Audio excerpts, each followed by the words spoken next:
right, here's the fourth thing that we need to know, and that is the nemesis of loneliness is belonging. So let's talk a little bit about belonging. Some of you, I'm sure, are familiar with the Harvard University study of adult development. It's been going on for over 80 years. It's extraordinary that studies go on that long because usually they lose funding or they lose staff and they can't prop the study up. But this has been going on for over 80 years. They've now studied over 2,000 people very intimately. Every 2 years with these participants, they go in and they monitor their health, they scan their brains, they look at all their finances, they have interviews with all of their close social ties. So it's a very in-depth study. And here's what they found recently talking to the director of this development. For 80 years, over 2,000 people, the definitive answer to a long and healthy life, this is what they found. It's not diet, it's not wealth, it's not exercise, it is quality relationships. Quality relationships. So to further kind of put to emphasize the significance of belonging, I want to introduce you to the 3 L's of life. When we were writing the book, we thought, how do we put the appropriate emphasis on belonging? And y'all remember Maslow's hierarchy of needs? You remember that? He identified 6 needs, essentially.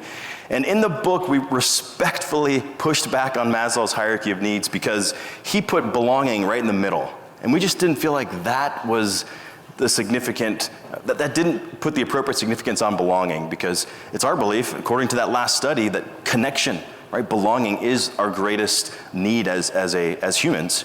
So how can we create a model that puts the appropriate emphasis on it? So I'm going to introduce this model to you, but I'm going to do it through the lens of a story.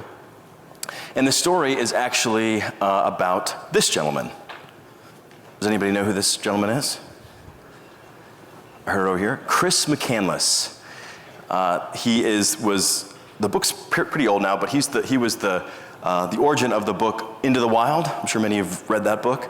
It became a movie a number of years ago as well. But here's Chris's story. He actually grew up in Atlanta, and he always wanted to just get away from society. So he eventually decided to hitchhike across the US, and he was just trying to find solitude. He was trying to find isolation and, again, get away from others. And all along his way, his goal was to get to Alaska, but he began hitchhiking.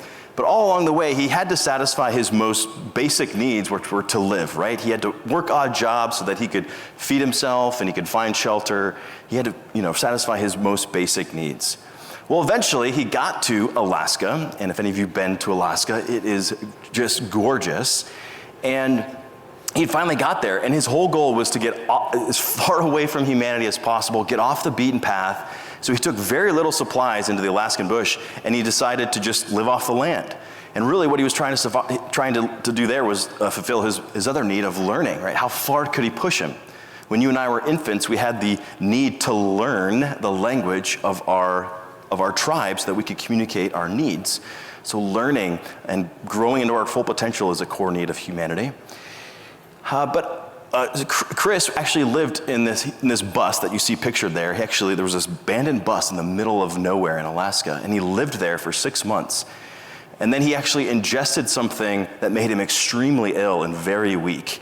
And so he knew he was fighting for his life, and he needed to get help immediately. So he began retracing his steps to try to find some help. And he came to the river that he originally had crossed, but due to some snow melt, the river had gotten really high, and he was way too weak to cross that river. So dejected, he went back to the bus, and it was there that he knew it was his final moments of life. There wasn't anybody that was going to find him. And so in his final moments on Earth, imagine this, he's in the back of that bus, he's looking out on that pristine Alaskan landscape, and he took to the journal that he had been writing during his whole journey, and he wrote these final words in his journal. Happiness is only real when shared. He thought his goal, or what he wanted to do, was to be on his own and to be isolated from others. But at the end of the day, all those joys that he found being by himself, it was meaningless. And in his opinion, did it even exist because I didn't have someone to share it with? So what he failed to satisfy his most significant need, and that is to link, right? This belonging, this connection with others. And no surprise, it's not a coincidence that this model looks like a Wi-Fi icon. We're constantly connecting our technology these days. But I hope that next time you connect your device, when you look at that model, you think of this story and you think, when was the last time I invested in a human connection?